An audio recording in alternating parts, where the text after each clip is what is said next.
할렐루야. 우리 인사할까요? 한참 동안 못했었는데 좌우로 인사합니다.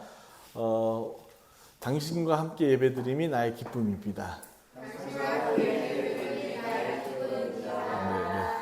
네. 그리고 또 인사합시다. 사랑합니다. 네. 아멘. 진짜 제가 방금 기도의 내용처럼 요한계시록이 되게 이제 부담되는 내용이긴 사실입니다. 그 이유가 이제 이렇게 교단들마다 추구하는 신학의 그 노선이라고 해야 되나요? 이제 그런 것들이 있기 때문에 사실상 학자 간의 이견이 있는 것이 이제 사실이거든요.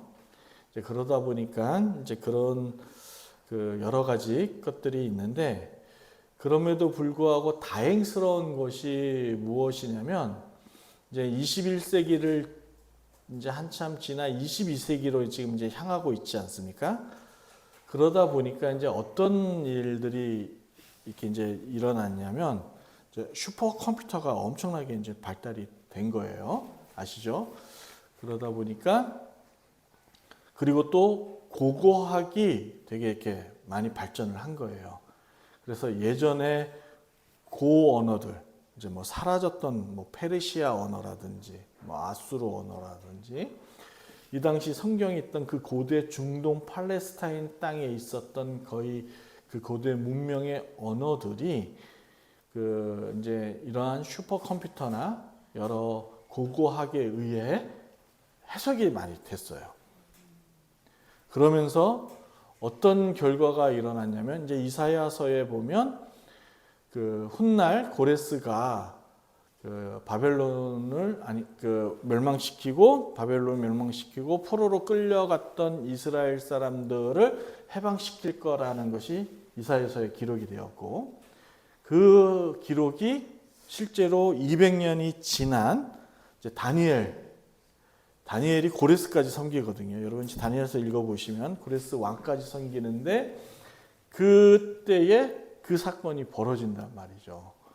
그런데 그것이 실제로 그 뭐 이란이죠, 페르시아가 그 이제 문헌들에 보면 고레스라는 이름이 있어요. 이제 정확한 한국어로는 고레스지만은 케르라고 그러나요? 뭐 이제 아무튼 케르크라고 그러나, 아무튼 그 정확하지는 않지만 어떤 이제 그런 그 이름으로 해서 해방시킨 일들이 이제 역사 가운데 증명이 되고 있다라는 거죠. 그래서 이 얘기인 거예요. 요한계시록이 부담되고 어렵지만은 오늘날 많이 연구에 의해서 해석이 되고 증명이 되었다. 그래서 결코 어려운 것이 아니다라는 것을 말씀드린과 동시에 이런 거죠. 우리가 공부하는 데 있어서 기초부터 이렇게 이제 차근차근 밟아 올라가는 것이 좋지만은, 이런 거 있잖아요. 학교 다니던 학생이 공부 안 하고 한참 놀다가 철이 들어서 공부해야겠다라고 이제 생각이 든 거예요. 그런데 이제 입시가 얼마 안 남은 거예요. 그렇다고 해서 다시금 기초부터 차근차근 하기에는 시간이 너무 촉박한 거죠. 그럴 때 어떻게 합니까? 그냥 심화부터 그냥 들어가는 거죠. 모르세요? 공부를 안 해봐서 그냥 심화부터 들어가는 거예요. 그냥 심화를 공부하니까 뭐예요? 이제 기초까지 자동적으로 이렇게 이제 습득하게 되는 거죠. 당연히 이제 좀 미련한 방법이긴 하지만은 급할 때는 어떻게 해요? 이제 그렇게라도 해야 되는 것처럼, 요한계시록이 부담되고 어렵긴 하지만은 또 심화 같은 과정이지만은 우리가 이것을 차근차근 공부해 나가면 나머지 이제 65권이 자동적으로 이게 이해가 됩니다. 실제로 진짜 그렇습니다.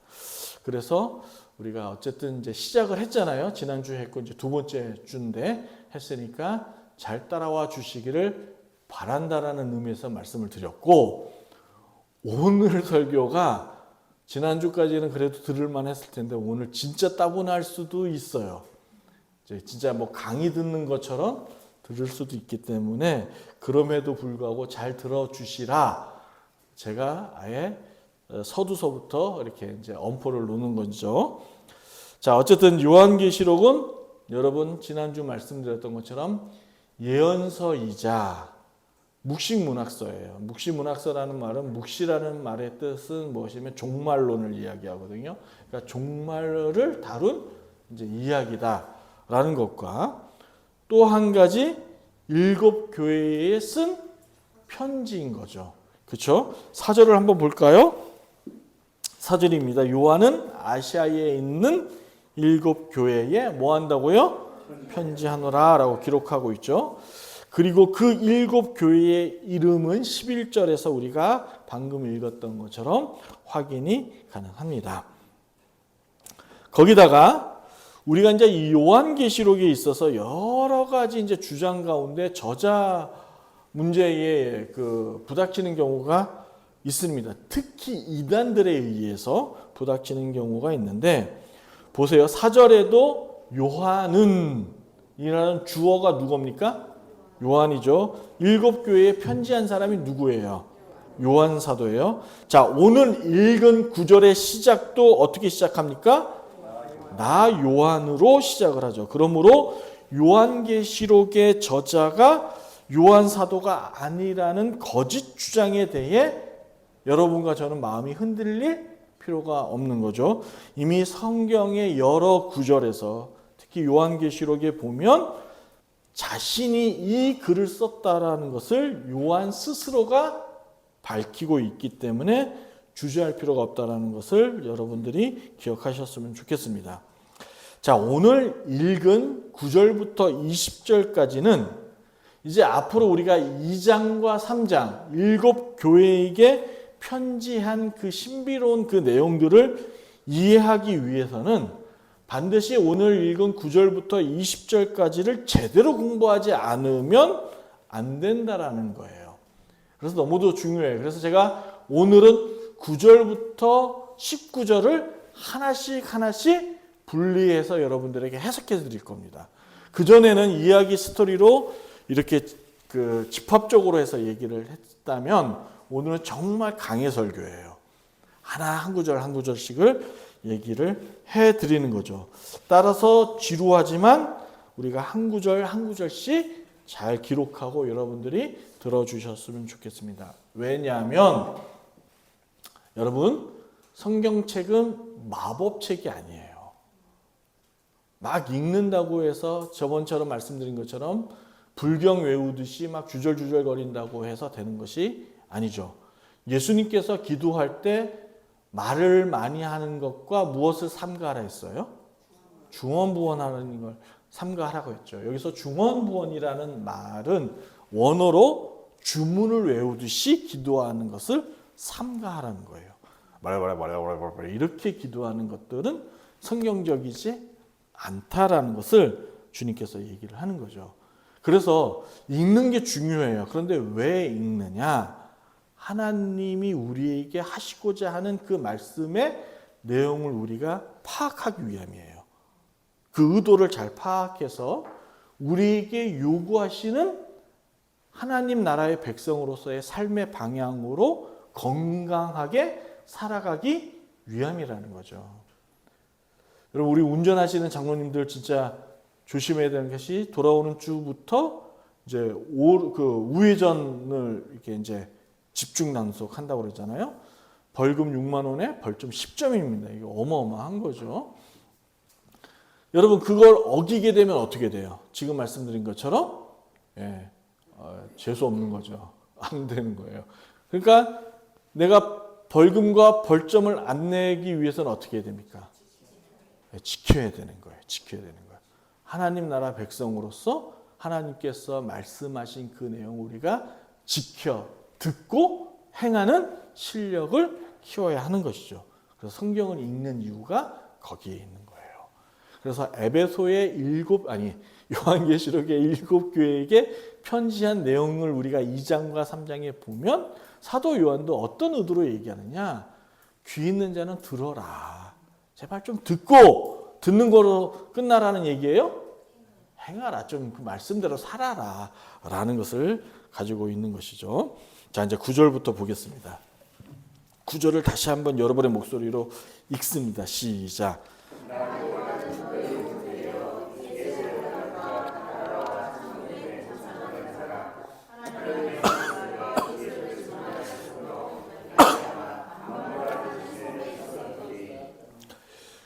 이 부분에 있어서 학자 간의 의견이 많습니다. 이제 반모섬에 가게 된 계기가 이 받은 계시를 기록하기 위해서 자발적으로 갔다라는 사람이 학자가 있는 반면에 우리는 대체로 반모섬에 왜 갔다라고 우리는 알고 있습니까?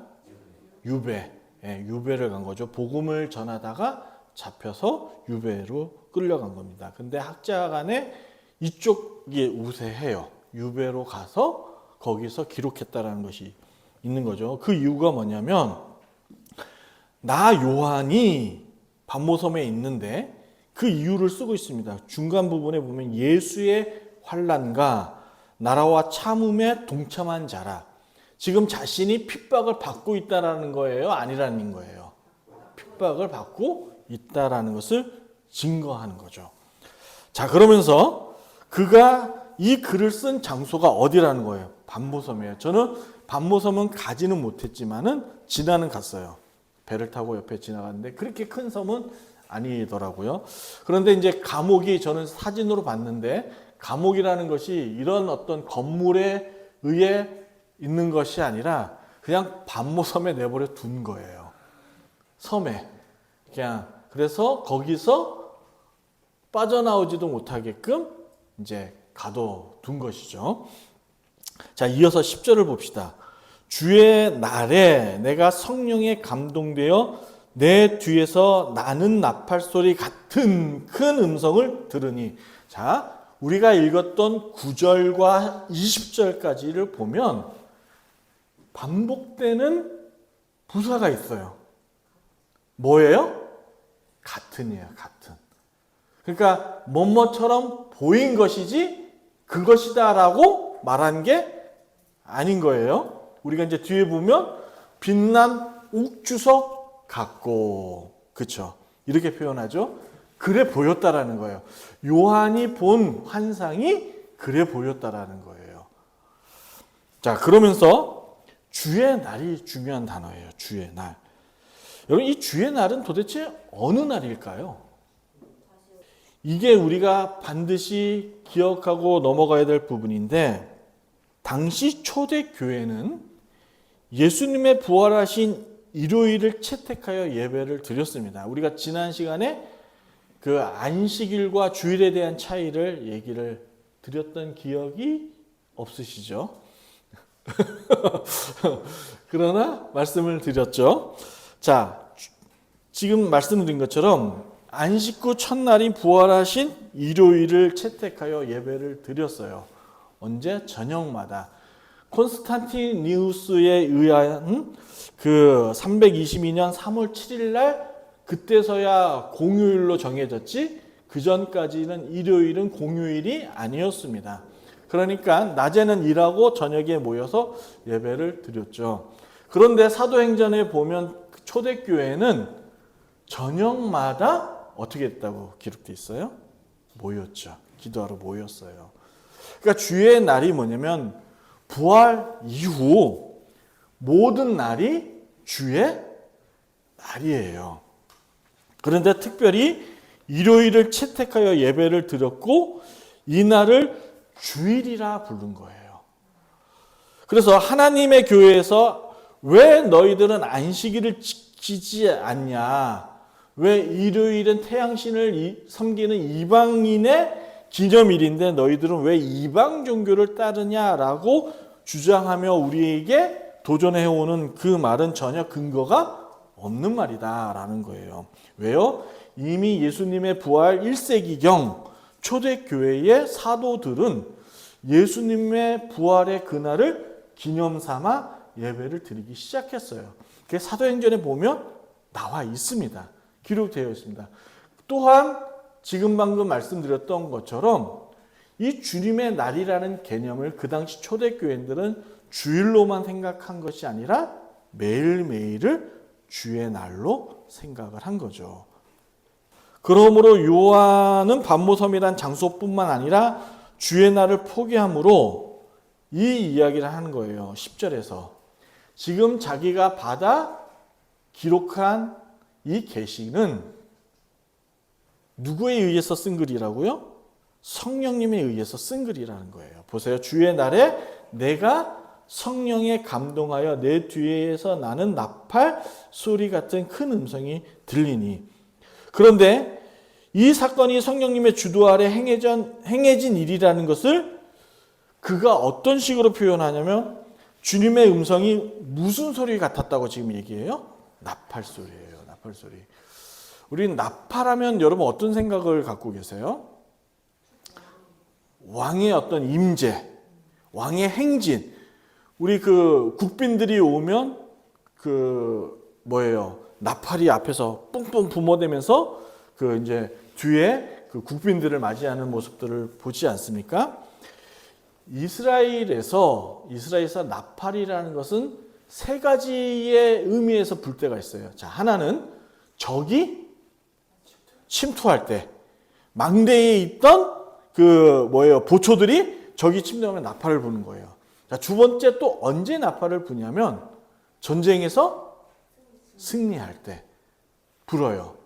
그런데 또 한 가지 나팔을 불 때가 있습니다. 언제일까요? 예배를 드릴 때. 예배를 드릴 때. 예배 날입니다. 하죠. 그래서 이슬람 같은 경우도 아쟁이라고 그래갖고 그러죠.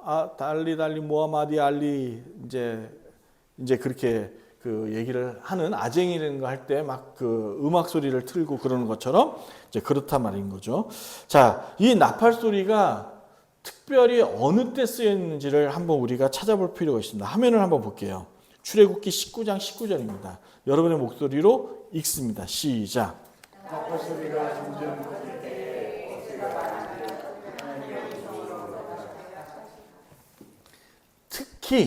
특히 이 나팔 소리라는 개념은 하나님께서 어떠한 말씀을 하시려고 할 때 나팔 소리가 울리는 거예요. 그러니까 모세는 선지자이자 예언자의 모델이잖아요. 그처럼 모세에게 하나님 음성을 들려주실 때 어떤 소리가 났냐면 나팔 소리 같은 게 들린 거예요. 그러니까 여기서 사도 요한이 나팔 소리 같은 것이 들렸다라는 이 말은 지금 기록하고 있는 내가 7교회에게 쓰는 이 편지는 내 말이 아니라 누구의 말이라고요? 하나님의 말씀이다라는 것을 증명하고 그거를 논리적으로 지금 설명하고 있는 거예요. 그게 바로 나팔 소리 같다라는 그 이념인 거죠. 왜냐면 우리는 나팔 소리 하면 생각해야 될 것이 많이 있지만은 유대 사회에서 나팔 소리 하면 딱 뭐라고 생각하겠어요? 하나님의 음성. 딱 상징적으로 그렇게 이들은 이해하고 있다라는 것이죠. 자, 그러면서 12절에 몸을 돌이켜 나에게 말한 음성을 알아보려고 돌이킬 때 뭐가 보였대요? 예, 화면을 한번 보여주시겠어요? 7 금초대가 어떤 거냐면 각각의 금초대가 아니라 이스라엘에서는 이거 금초대죠. 하나의 금초대를 얘기를 하는 거죠. 그런데 이 7 금초대가 무엇을 상징하냐면 20절에 사도 요한이 밝혔죠. 20절에 뭐라고 나왔어요? 7 촛대는 7 교회를 가리킨다라고 얘기했어요.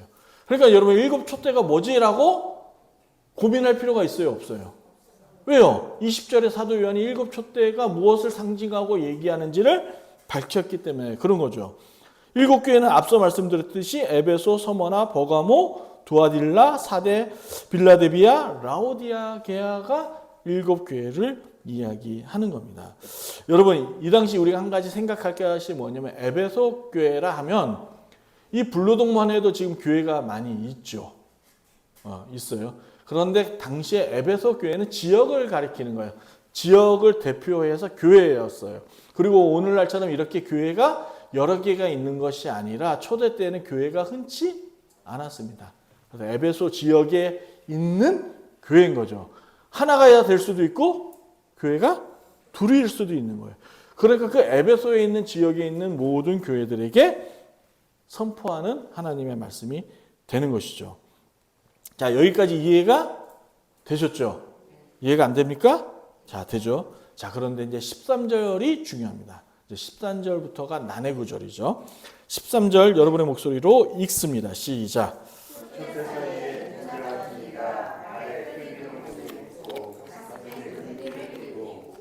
자, 다시 한번 촛대를 보여주겠어요. 그림. 촛대 사이라고 하니까 요 사이사이를 얘기하면 안 되겠죠. 사람이 지나갈 수 있어요, 없어요? 여러분, 이 촛대 어디에 배치되어 있죠? 그렇죠. 성전에 배치되어 있어요. 자, 인자 같은 이가 발에 끌리는 옷을 입고 가슴에 금띠를 띠고, 이거는 누구를 가리키냐면 제사장을 가리키는 거예요. 지성소는, 성전은 누구만 들어가죠? 제사장. 지성소는 대제사장. 이렇게만 들어가죠. 그래서 지금 인자 같은, 그러면 이 인자가 누구냐는 거예요. 인자가 누구예요? 여기서 인자는 어진인이 아닙니다. 우리 그 유교의 어진인이 아니라 사람 인자예요. 사람의 아들이라는 뜻인 거죠. 그렇다면 그 사람의 아들이 누구예요? 예수님. 그냥 우리는 이 인자가 예수님이라는 것을 밝히고 있구나라고 우리는 단번에 이해가 되지만은 그렇다면 여러분, 이 인자가 예수님이라는 것을 우리는 알아요. 그런데 문제는 여러분, 우리가 아니라 우리가 복음을 전하거나 말씀에 대하여 아직 궁금해하는 초신자나 이런들한테 이렇게 신앙의 연륜이 있는 여러분들이 가르칠 수 있어야 되잖아요. 이렇게 질문할 수 있어요. 이 인자가 예수님이라는 증거가 어디 있느냐라고 물으면 여러분 어떻게 대답하시겠어요?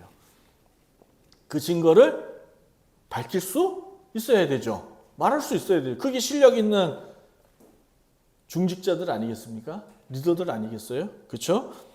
여러분, 우리 지난 시간에 제가 이런 말씀 드렸어요. 성경에서 궁금한 것은 어디서 찾으라? 성경에서 찾으라. 여러분, 요한계시록은 구약 성경을 모르면 이해할 수가 없습니다. 그리고 지금 나와 있는 모든 이야기들은 이미 구약에서 밝히고 있는 거예요. 여러분, 구약은 오실 예수님, 메시아를 이야기하죠. 그러면 그 신약에서는 그 오실 메시아가 맞는지 안 맞는지를 밝혀야 되잖아요. 이분이 구약이 예언한 분이야라는 것을 유대 사회에도 증명해야 될 거 아니에요. 특히 누구는? 사도 요한은 증명해야 될 거 아니에요. 초대교회의 크리스찬들은 증명해야 될 것이 아니겠습니까? 자, 그래서 맞는지 확인해 보겠습니다. 화면 보시겠습니다. 다니엘서 7장 13절과 14절입니다. 여러분의 목소리를 읽습니다. 시작.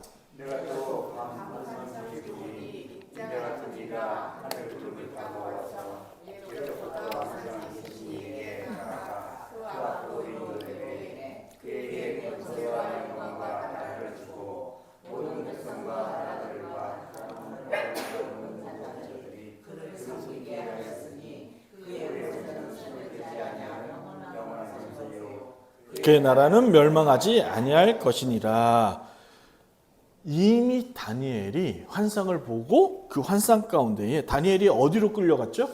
바벨론의 포로로 끌려갔죠. 그리고 그는 3번의 왕을 섬기게 됩니다. 그리고 페르시아의 초대왕 고레스까지 섬기게 되죠. 노년에 그렇게 섬기게 됩니다. 여러분, 고레스가 어떻게 하나님을 알았을까라는 거에 있어서 여러분 조금도 의심할 필요가 없죠. 누구로부터 들었을까요? 다니엘로부터 들었어요. 다니엘이 이런 얘기를 했겠죠. 왕이시여, 우리 이스라엘의 책 가운데에 이미 200년 전에 당신의 이름이 기록되어 있습니다.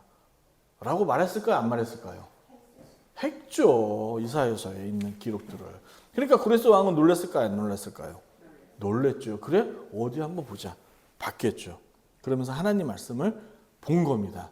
그러면서 고레스가 하나님을 알았을 것이라는 것이 많은 학자들 간에 같은 주장을 하고 있는 것이죠. 자, 그런데 어쨌든 다니엘서의 이 환상을 보고 그가 뭐라고 13절에 내가 환상 중에 보니 어떤 사람이요? 인자 같은 이가 하늘 구름을 타고 와서 그가 이 땅에 와서 만든 나라는 어떤 나라라고요?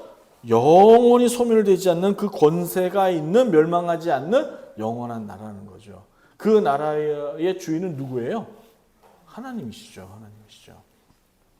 그 하나님이신 성자 예수님께서 오신다라는 것을 얘기한 거죠.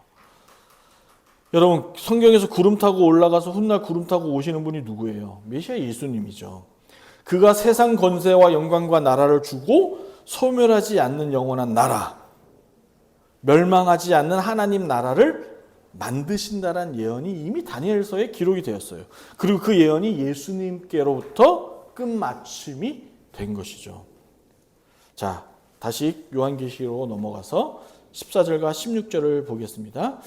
14절과 16절 여러분의 목소리로 읽습니다. 시작.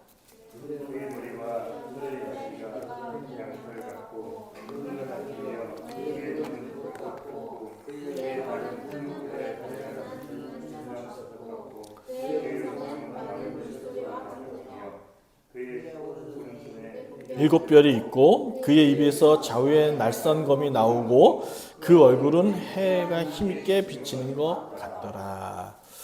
지금 읽은 이 같은 시적 표현, 문학적인 표현은 유대 사회의 고대 이스라엘의 묵시 문학에서 쓰여지는 이렇게 은유적 표현인 거예요. 그러니까 메시아, 앞으로 장차 오실 메시아를 상징적으로 그릴 때 쓰여지는 언어들의 유형들이 바로 이와 같은 거죠. 그런데 앞서 설명드렸던 것처럼 이 같다라는 거에 이와 같다라는 거예요. 이와 같다라는 거죠. like를 쓰는 거예요. 뭐뭐 같다라는 것을 표현하는 거예요. 자, 그러면 예수님이 구약에서 말한 메시아가 맞는지 검증할 필요가 있어요? 없어요? 그러면 지금부터 14절과 16절이 구약에서 이미 예언됐던 그런 말씀이 맞는지 안 맞는지를 확인해 봐야 될 거 아니겠습니까? 제가 이거를 해서 어제 밤새도록 표를 그렸어요. 화면을 보시겠습니다. 그의 머리와 털의 희기가 흰 양털 같고는 다니엘서 7장 9절에 예언된 말씀이에요. 그 옷은 희기가 눈 같고 그의 머리털은 깨끗한 양털 같고, 그러니까 장차 오실 인자는 이와 같은 모습으로 오실 것이다 라고 얘기해요. 근데 사도 요한은 7교회에 편지하면서 예수님께서 고대에 예언해 되었던 그 분으로서 그도 이와 같다라는 환상 속에서 얘기를 하는 거죠. 자, 또 한 가지, 그의 눈은 붓꽃 같고 그의 발은 풀무불에 달렸는데 빛난 주석 같고. 이 말씀은 어디 있어요? 다니엘서 10장 6절. 그래서 요한계시록을 읽기 위해서는 다니엘서를 읽어야 돼요. 그리고 다니엘서를 반드시 이해해야 돼요. 그러지 않으면 안 돼요. 자, 그리고 그의 음성은 맑은 물소리와 같다. 그건 에스겔서 43장 2절에 나와 있는 거죠. 에스겔서도 묵시문학서죠. 예? 그리고 그의 입에서 좌우에 날선검 나오고, 이건 이사야서 49장 2절에 나오는 거예요. 메시아 예언서, 메시아를 예언할 때. 그리고 그 얼굴은 해가 힘있게 비치는 것 같더라. 이거는 사사기 5장 31절인데 이 말씀은 성경에 두 번의 현현 사건이 있어요. 현현 사건이 뭐냐면 신이 사람의 모습으로 나타날 때가 있어요. 나타나게. 한 번은 언제일까요? 아브라함에게. 그리고 하나는 기드온에게 나타나죠. 사사기에 보면. 그래서 나타날 때, 그런데 그 모습이 어떻다고요? 해가 힘있는 것, 아주 웅장하고 아주 그 건엄하고 뭐래요? 멋있는 어떤 이런 빛나는 어떤 그런 모습 속에서 나타나시는 그런 그 표현을 하는 거죠. 이 현현에 대해서 얘기하는 거예요. 사랑하는 여러분, 지금 요한 사도의 의도가 뭔지 보이세요? 오늘 설교의 제목이 뭐예요? 예수님은 어떤 분? 예수님은 어떠한 분이세요? 얘기하셔야죠. 하나님이자, 지금 이제 우리가 보는 것은 요한계시록이 그 당시에 초대교회나 유대사회에 전하고자 했던 메시지가 뭐예요? 예수님이 그렇게 말했던, 구약에서 예언했던 메시아, 그리스도다라는 것을 거듭거듭 강조하는 것이죠. 그러니까 지금 9절부터 20절까지의 사도 요한의 의도는, 그 쓴 기록의 목적이 뭐예요? 예수님이 메시아다. 예수님이 메시아로서 이 땅에 오셨다. 그러니 다른 메시아를 기다릴 필요가 없다. 그래서 이거예요. 왜 이 요한계시록을 기록을 했냐면 1세기경 이제 예수님께서 부활 승천하시고 나서 그 사이에 초대교회는 예수님께서 승천하실 때에 뭐라고 해서 곧 오신다고 했었어요. 그런데 그것이 점점 멀어지는 거예요. 시간이 되는 거예요. 그러면서 사도들이 생각했던 것이 뭐였냐면 그 곧이라는 그 말이, 그러니까 영어로 순이죠. 이것이 우리의 인간적인 시간적 개념이 아닐 수도 있다라는 것을 얘기해서, 우리가 아까 장로님 말씀하셨던 것처럼 하나님에게는 시간이 존재하지 않습니다. 전능하다라는 말은 시간과 공간을 초월하시는 분이에요. 그래서 하나님의 눈에는 과거와 현재와 미래가 동시에 보이세요. 동시에 있는 거예요. 그래서 아까 얘기했던 것처럼 우리의 모든 기록들이 하나님 눈에서 하나로 다 보이는 거죠. 그러니까 우리가 하나님 앞에 설 때 우리가 어떻게 되겠어요? 우리가 그렇게 보는 거예요. 나 과거에 뭔 짓 했던 것을 다 한순간에 다 보면서 다 심판받는 것이죠. 그와 같은 거예요. 그때에 이제 곧 오실 거라고 생각을 했는데 오지 않는 거예요.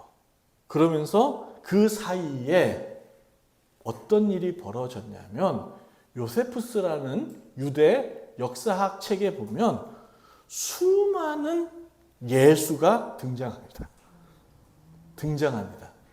네. 그러니까 뭐가요? 이단, 거짓 예수가 그 사이에 엄청 등장해요. 그러면서 자칭 메시아라고 하는 사람들이 등장하면서 유대 사회를 혼란스럽게 만드는 것이죠. 그래서 사도 요한이 이걸 정리해야겠다고 생각한 거예요. 정리해야겠다. 그래서 이거를 쓰면서 진짜 예수님은 이분이다라는 것을 기록하고 남기는 거죠. 그게 요한복음도 그렇고 서신서, 그 당시에 신약이 쓰여졌던 이유들이 그런 거예요. 그래서 요한 문헌 가운데 요한 1, 2, 3서는 특히 그 당시에 어떤 이단이 강하게 도전해 왔냐면 영지주의가 도전해 왔어요. 영지주의는 뭐냐면 이게 오늘 한국교회 안에도 이 이분법적인 사고가 너무도 팽배하게 있는데, 이 이분법적 사고가 뭐냐면 영지주의들이 가지는 것 중에 하나예요. 영과 육을 분리해내는 거죠. 그래서 마치 육은 더럽고 추하고 죄된 것이고 영만이 순결하고 깨끗한 것이다라고 주장을 합니다. 그래서 훗날 영과 혼이 분리되어서 육은 소멸해버리고 영만 남는다라고 얘기를 해요. 그러나 성경은 한 번도 육과 영을 분리해서 설명한 적이 없습니다.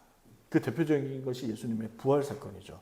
사랑하는 여러분, 예수님의 부활은 영만 한 겁니까? 아니죠. 육체도 부활한 거예요. 여러분 혹시 이것을 자꾸 혼돈해서 얘기하면 그것이 영지주의자예요. 신천지가 이 주장하는 거죠. 영만 부활했다고 얘기해요. 그래서 그 영이, 예수의 영이 이만희에게 영육 합일이 됐다고 얘기해요. 그 합일설을 이야기하는 거예요. 예수님의 영이 자기에게 들어와서 내가 메시아다라고 해요. 이게 다 공통된 이단들의 주장이에요. 문성명도 그렇고. 그런데 이것이 그 근거, 그 이단들의 그러한 합일 사상이 그 근거가 되고 주장이 되려면 어떤 문제가 해결이 되어야 되냐면 예수님의 부활은 무엇만 되었다? 영만 되었다라고 주장이 돼야 돼요. 그런데 이거는 성경적이지 않습니다. 그렇죠? 도마가 예수님을 만졌어요? 안 만졌어요? 만졌어요. 만진 거. 육체도 부활한 거예요. 이 문제가, 이 논쟁이, 이 부활의 문제가 초대교회에 엄청 부닥친 거예요. 싸운 거예요. 이걸 정리해야 돼요. 누가요? 당시의 사도들과 건강한 그리스도인들이 싸워야 되죠. 저는 그래서 이런 의미에서 한국교회가 자꾸 신천지 아웃 그러는데, 사랑하는 여러분, 제 주변에도 신천지에 빠지신 분들이 되게 많이 계세요. 저 그 전에 한 교회 공동체에서 밥 먹고 같이 수련회 가고 가서 물장구 치고 같이 놀고 웃고 울던 그런 분들이 이단 신천지에 빠져 있는 거예요. 그런데 안타깝다라고만 얘기하고 또 혹이나 내가 물들까 봐 그분들을 어떻게 해요? 멀리하고 배척하죠. 다 우리의 이웃이자 우리의 형제와 자매 아닙니까? 그들을 구원해야 되잖아요. 그래서 우리가 할 수 있는 것이라고는 교회들이 한국교회가 할 수 있는 일이라고는 신천지 아웃이에요. 근데 아니에요. 저는 우리 교회 성도들이 훈련되어서 이렇게 요한계시록이나 성경에 대해서 깊은 묵상과 영성이 훈련되어서 우리는 이렇게 현수막 걸었으면 좋겠습니다. 신천지 여러분 웰컴. 환영합니다. 환영합니다는 거예요. 그래서 그들의 고민과 그들의 그 마음의 어려움들 이야기 듣고 들으면서 그러면 우리가 다시 한번 성경 공부해보자 라는 도전을 주는 거죠. 그러면서 건강한 이야기를 해주는 거예요. 지금 저와 같은 이야기를 들려주잖아요. 그럼 신천지 얘네들 놀래요. 놀란다고요. 아, 그런 문제가 있었어? 그리고 자기들이 주장하는 이 신학적 문제가 이러한 맹점과 약점을 갖고 있는 거야? 라고 의심을 하기 시작한다고요. 그러면서 건강한 구원론과 건강한 기독론으로 우리가 그들을 인도할 수 있는 거 아니겠습니까? 그 당시의 문제는 이 부활의 문제가 컸던 거예요. 그러면서 17절에서 이 문제를 해소하는 거죠. 자, 보세요. 17절부터 19절 여러분의 목소리로 읽습니다. 시작.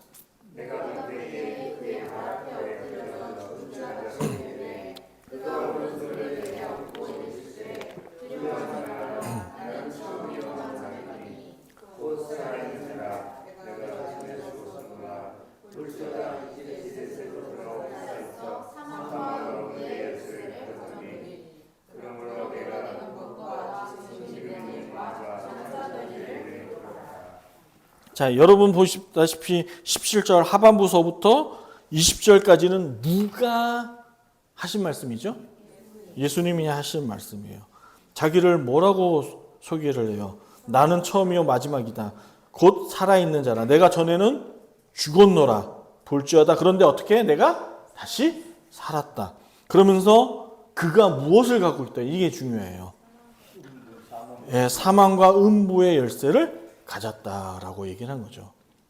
자, 여러분 먼저 우리가 17절 이거 봅시다. 그의 오른손이 내게 없고, 만약에 여러분과 제가 사도 요한처럼 어느 날 갑자기 신비롭고 놀라운 힘이 나타나서는, 자, 여러분에게 여러 환상과 계시를 보여주면서 이와 같은 이야기를 하는 겁니다. 그렇다면 여러분은 그와 같은 신비하고 놀라운 일을 보자마자 와, 대박, 횡재했다, 로또 사야지 이렇게 생각하겠어요? 아니면 까무러치고 놀라겠어요? 까무러치고 놀라죠. 예. 지금 이제 요한이 자기가 어떻게 해요? 내가 그 발에 엎드려서 죽은 자 같이 꼼짝도 못했다는 얘기예요. 너무 벌벌벌 떤 거죠. 압도적인 힘에 의해 눌리고 있는 거예요. 그렇지 않겠어요? 모세도 그랬어요. 엘리야도 그랬어요. 하나님의 힘은 그런 거예요. 그는 우주를 지으신 분이잖아요. 그리고 우주를 다스리는 분이시잖아요. 그 압도적인 힘을 가진 분이 내 앞에 나타난 거예요. 그리고 그가 여러 가지를 우리에게 보여주는 거죠. 여러분, 우리가 공포스러운 꿈만 꿔도 얼마나 하루가 뒤숭숭하고 종일 공포감에 온몸을 감싸는 것을 느끼는 경험들 해보셨을 거 아니에요. 그런데 이것이 실제로 일어난다고 생각해 보세요. 여러분, 꿈에서 좀비에게 쫓기는 그 꿈이 실제로 이 땅 가운데 벌어지고 있다고 생각해 보세요. 얼마나 무섭고 힘든 일이겠어요. 보통 일이 아닌 거예요. 어느 날 다니엘 앞에 세마포 옷을 입고 허리에 금띠를 띤 사람이 나타나 앞에 벌어질 장래일을 막 보여주는 거예요. 로또 번호를 보여주는 게 아니라 다른 것들을 보여주는 거예요. 이거는 두렵다 못해 기절할 일인 거죠. 그때 그가 다니엘의 손에 얹고는 어루만집니다. 그러면서 다니엘에게 그가 그렇게 얘기하죠. 은총받은 사람이요. 그게 다니엘서 10장에 나오는 장면이에요. 이처럼 하나님의 임재는 엄청난 사건입니다. 상상할 수 없는 신비한 사건인 거죠. 거기다가 그분이 이와 같은 압도적인 힘을 가지고 계시는 분이 무엇을 갖고 있냐면 열쇠를 갖고 있대요. 그 열쇠는 사망과 음부의 열쇠예요. 무슨 얘기예요? 그가 심판주라는 거예요. 심판주. 심판하시는, 다음에 오실 그 메시아는 우리를 심판하시겠다는 거예요. 초림, 첫 번째 오신 예수님은 우리를 어떻게 했습니까? 구원하셨죠. 구원하셨습니다. 모든 걸 그리고 다 십자가 위에서 이루셨어요. 그리고 그 이루신 것이 정말 이루어졌는지 안 이루어졌는지를 무엇으로 보여주셨어요? 부활로서 보여주셨어요. 제가 레위기 16장에 예를 들어서 대제사장이 지성소에 들어가서 우리의 속죄를 했는데 안 나왔다. 그러면 어떤 의미라고요? 죽었어요. 그럼 죽어서 거기 있다면 그건 어떤 의미예요? 하나님이 우리를 용서했다는 얘기예요? 용서하지 않았다는 얘기예요. 용서하지 않았다는 얘기예요. 용서하지 않겠다라는 거죠. 용서하지 않겠다. 그 얘기는 뭐예요? 내가 너희를 전멸시키겠다는 뜻이에요. 용서하지 않겠다는 얘기는 그와 마찬가지로 대제사장이신, 자, 그분이 끌리는 옷을 입고 금 허리띠를, 무엇을 상징한다고요? 제사장이에요. 그가 어떻게 했어요? 부활하셨잖아요. 그 지성소에서 살아났어요. 그래서 휘장이 필요 없는 거예요. 그래서 휘장이 그래서 위에서 아래로 갈라진 거예요. 이제 우리가 하나님 앞에 거룩한 백성으로서 나아갈 수 있다는 것을 그 휘장의 사건으로 보여준 거 아니겠습니까? 그 제사장의 사건으로 이루어진 거예요. 그래서 우리가 그를 믿음으로 구원을 받는 거죠. 그래서 부활하셨어요. 그 부활의 의미가 우리를 구원하셨고 용서하셨다는 의미라고 말씀을 드렸습니다. 그런데 그가 다시 오실 때는 첫 번째와 다르다라는 거죠. 그러므로 이제 우리가 2장, 3장 7교회를 통해서 배우게 될 내용이겠지만은 성도의 거룩함과 성결함을 유지하라고 계속적으로 가르칩니다. 구별된 자로서의 삶을 살아가기 위하여 몸부림치고 애쓰고 수고하고 노력하는 것을 부담스러워하지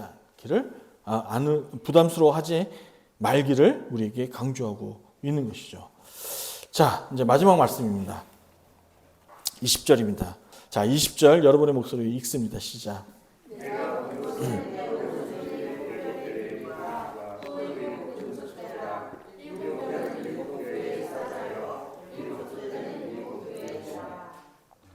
자, 요한계시록에 있어서 몇 가지 주제들이 있어요. 그 중에 하나가 이제 숫자에 관한 이야기인데, 이제 7은 지난 시간에 뭐에 대한 상징적 의미라고 얘기했어요? 예, 개수의 개념이 아닙니다.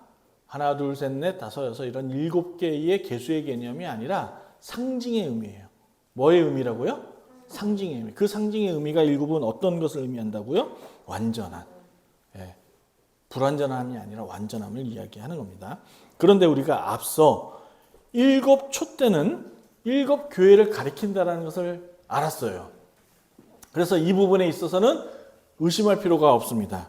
자, 그런데 중간에 보면 7별이 뭐냐 이거예요. 아까 앞정에도 보면 오른손에 무엇을 들고 계신다고 했어요? 인자가 7별이요. 7별을 갖고 있잖아요. 근데 이 7별은 무엇을 가리키냐면 7교회의 사자래요. 그러니까 이제 7교회는 알겠는데 이 사자가 무엇을 이야기하는지를 우리가 이해를 해야 이제 알 수가 있는 거죠. 그럼 이 사자는 어떤 존재인가라는 거예요. 이 사자라는 것을 원어로 보면 그 안겔로스라고 합니다. 안겔로스. 이걸 영어로 번역하면 엔젤이에요. 엔젤이 뭐죠? 천사를 지칭합니다. 그러니까 초자연적인 존재죠. 자, 여기는 이제 천사? 그렇구나. 교회에 하나님께서 천사를 보여주는구나 라고 하는데, 근데 의문이 생겨요. 2장 1절로 가보면 바로 의심이 생기는 부분이 하나가 있습니다. 이 신약에서 사자, 곧 안겔로스라는 것은 천사를 가리키기도 하지만 또 한 가지 뭐냐면 어떻게 쓰여지냐면 구약에서 메신저로도 쓰여집니다. 전달자로 쓰여지는 거죠. 자, 한번 볼게요. 화면을 볼까요? 자, 2장 여호수아 2장 1절입니다. 시작.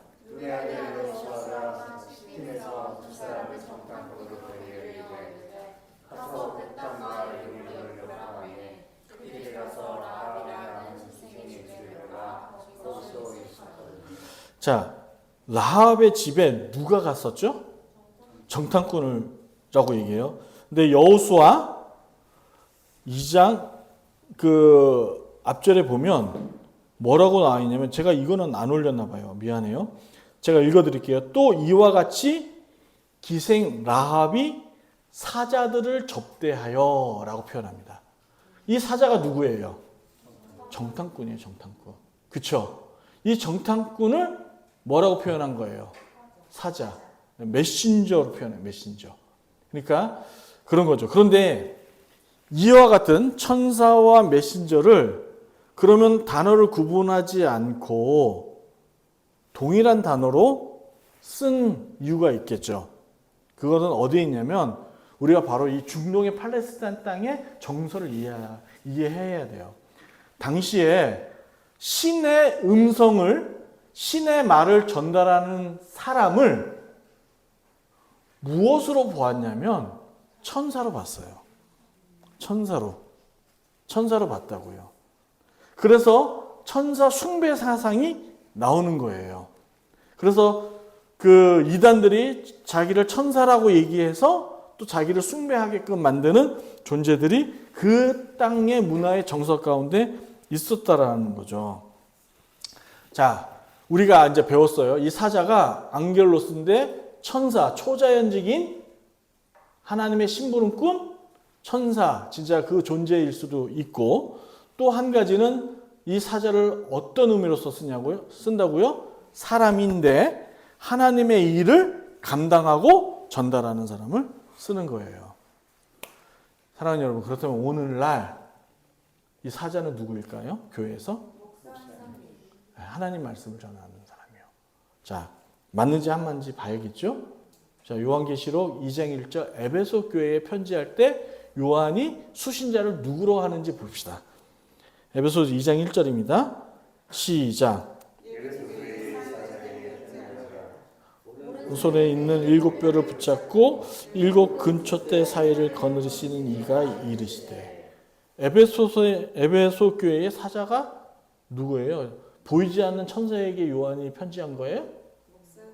거기에 이제 목사는 16세기에 생겼으니까 명칭이, 그때는 감독관이었죠. 그렇죠? 교회를 감독하는 사도들, 교부들, 그런 사람들이었죠.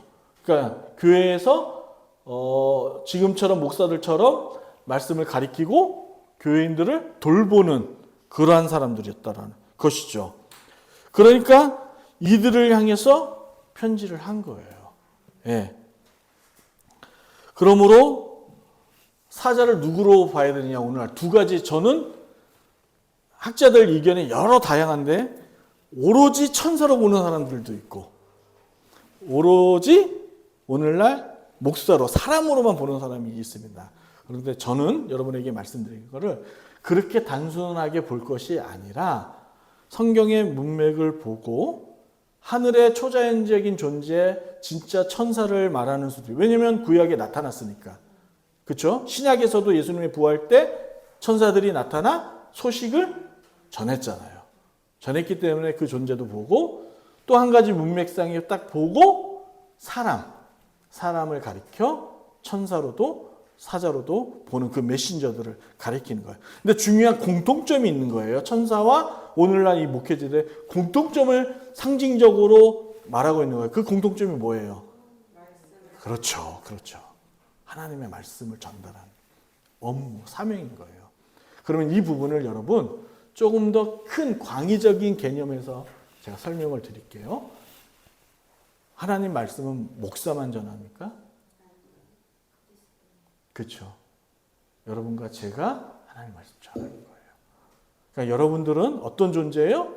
하늘로부터, 하나님의 나라로부터 말씀을 증거할 사명과 본분과 임무를 맡은 사람들이라는 거죠.